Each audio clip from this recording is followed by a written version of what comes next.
I'm Nancy from Cooking with Nancy's channel. Today I'm cooking chicken, and I use fungi mushroom, which is the dried fungi mushroom you buy in the Asian grocery shop or supermarket. Soak it until they plump up, and then I cut them into smaller pieces. This is how they look, you know, in pieces, smaller pieces. They're bigger, like double the size. I just cut into two. And what I've done is chicken pieces.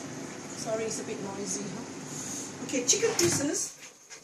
I just cut them to bite size, and I marinated it with some soy sauce and ketchup mayonnaise, which is a black caramel sauce, and 1 teaspoon of this. About 2 tablespoons of this, 1 tablespoon of this, 1 teaspoon of that. And some garlic powder. Sorry, I got the wrong cover here.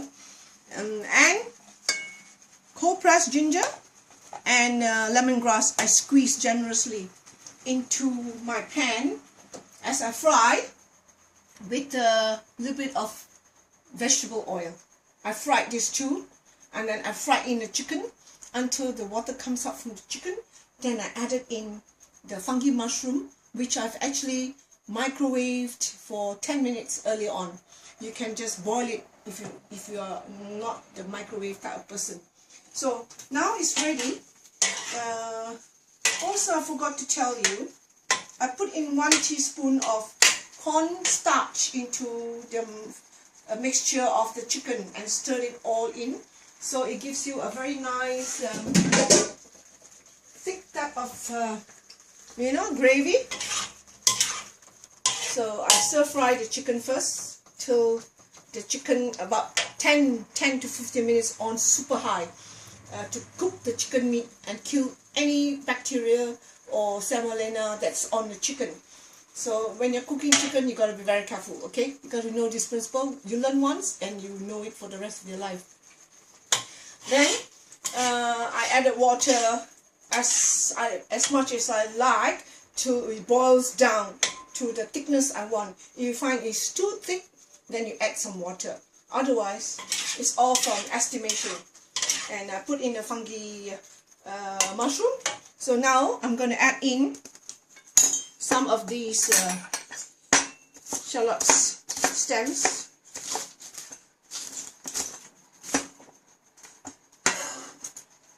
This gives it a very nice flavor.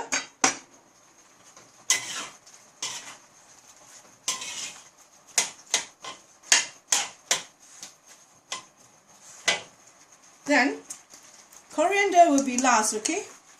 Coriander, fresh coriander. Throw it in at the end, and this one too, throw it at the end.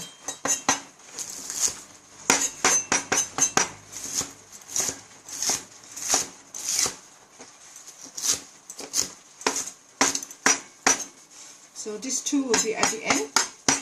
You can just throw it in later. I just want to clear the space here. Take this away. And last of all, I'm going to add some chili paste with soybean oil. Chili paste with some soybean oil to give it extra flavor. Otherwise, it's just good enough. It's really very tasty by itself. See, I will let, where's my little teaspoon? Just taste your food this way, okay? That's all. You don't want to eat a whole tablespoon of food. By the time you try everything and you taste every bit, oh my god, you're going to expand. Yeah, that's how you taste your food when you cook. And make sure it's a clean spoon. Don't dip it inside. Oh, never ever do that. You never know when you catch the flu. Right, that's really very tasty. Last of all, I put in my chili bean paste. That's a very generous, say 1 tablespoon, no? Okay, with a teaspoon, of course I can stir it in. That's not the one I tasted with. So this is ready. I'm going to throw in my greens and dish it out.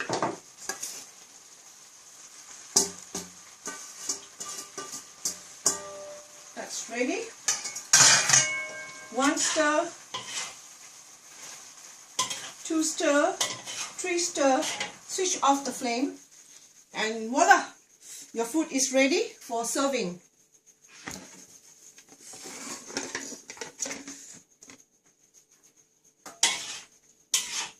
It's simple, it's tasty, and of course, you will enjoy it. Everything you cook is also very economical. If you go to a restaurant, you can't cook. You have to pay through your nose for this much of food. Not to say that I'm discouraging you from going, but you know, home cooking is fun.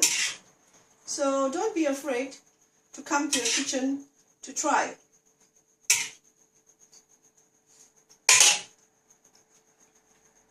See? Clean up all the sides and spills, and it's ready for eating. Yeah, just clean it up. I don't want to waste time. Just enjoy. Nice. Please subscribe. Subscribe, and share my video. Thank you so much.